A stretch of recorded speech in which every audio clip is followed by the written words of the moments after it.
Let's mic news at 5। Let's mic समाचारों में मैं महेश सिंह आपके साथ। नमस्कार। बिहार में नई सरकार के गठन होने के साथ ही पुलिस बदमाशों के खिलाफ एक्शन मोड में आ गई है।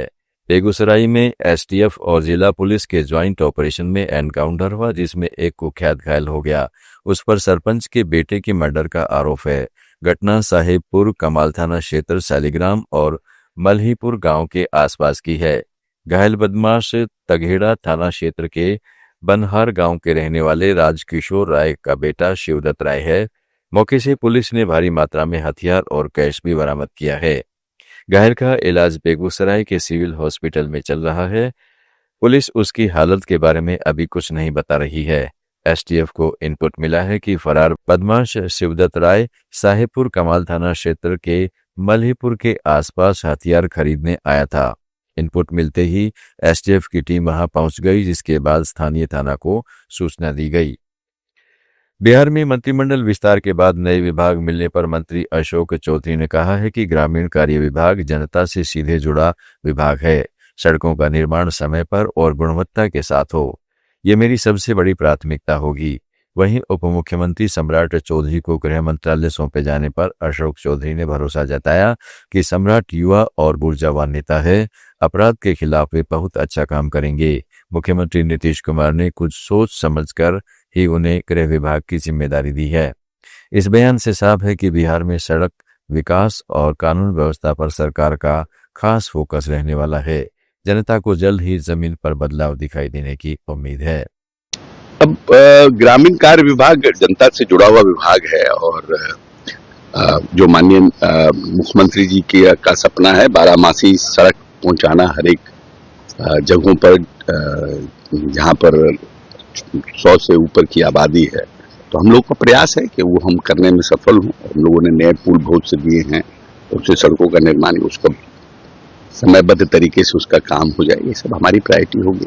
गृह विभाग की जिम्मेदारी इस बार बीजेपी को दी गई है, क्या कहिएगा? मुख्यमंत्री नीतीश कुमार ने लगभग 2 दशक के बाद गृह विभाग को राजस्थान के पूर्व मुख्यमंत्री अशोक गहलोत ने एक बार फिर एसआईआर के मुद्दे पर चुनाव आयोग पर कड़ी आलोचना की है। जोधपुर में मीडिया से बातचीत में उन्होंने कहा है कि आयोग का रवैया शुरू से ही गलत रहा है। जैसे फर्जी वोटों की राहुल गांधी की सूचना पर जांच की बजाय उनसे एफिडेविट मांगना। गहलोत ने बिहार और राजस्थान में योजनाओं को रोकने के दोहरे मापदंड का उदाहरण दिया और पूछा कि एसआईआर 12 राज्यों में क्यों शुरू की गई लेकिन यूपी में नहीं, जबकि सुप्रीम कोर्ट में मामला लंबित है। गहलोत ने नागरिकों से सहयोग की अपील की ताकि लोकतंत्र मजबूत रहे। फर्जी वोट उत्पन्न नहीं हो, असली वोट बाहर नहीं रहे, ये तो होता है। और इस प्रकार का रवैया जब राहुल गांधी जी ने इनको सूचना दी तो भाई मेरी दृष्टि से मैंने जांच करवाई है। आप तो मैं धीरे फॉर्मेट जो होता है इलेक्ट्रिक फॉर्मेट जो ऑटोमेटिकली मालूम पड़ता है कौन सा वोट डबल आया हुआ है, तो वो आप दे नहीं रहे हो। तो मैं आपको सूचित कर रहा हूँ 1,02,250 वोट जो है ये फर्जी बने हुए हैं। चुनाव आयोग भाजपा अध्यक्ष जेपी नड्डा का कहना है कि स्वतंत्रता के बाद 4 दशकों तक कांग्रेस जानबूझकर सरदार वल्लभ भाई पटेल के ऐतिहासिक योगदान को दबाती रही और उन्हें वह सम्मान नहीं दिया जिसके वे हकदार थे। दिल्ली में एक कार्यक्रम में नड्डा ने आरोप लगाया कि 1950 से 1991 तक सत्ता में रहते हुए भी किसी कांग्रेसी प्रधानमंत्री ने सरदार पटेल को भारत रत्न नहीं दिया। प्रधानमंत्री नरेंद्र मोदी ने ही स्टैच्यू ऑफ यूनिटी बनवाकर और अन्य कदम उठाकर सरदार पटेल को इतिहास में सही स्थान दिलाया। नड्डा ने एकता मार्च से 150 को हरी झंडी दिखाते हुए कहा है कि सरदार पटेल ने 565 रियासतों को जोड़कर भारत को एक मजबूत राष्ट्र बनाया और उनकी यही विरासत आज भी देश को एकजुट रखने की प्रेरणा देती है। श्रेष्ठ भारत, विकसित भारत, आत्मनिर्भर भारत की ओर ले जाने में अपनी जवानी खपा दें, यही उनके लिए सच्ची श्रद्धांजलि है।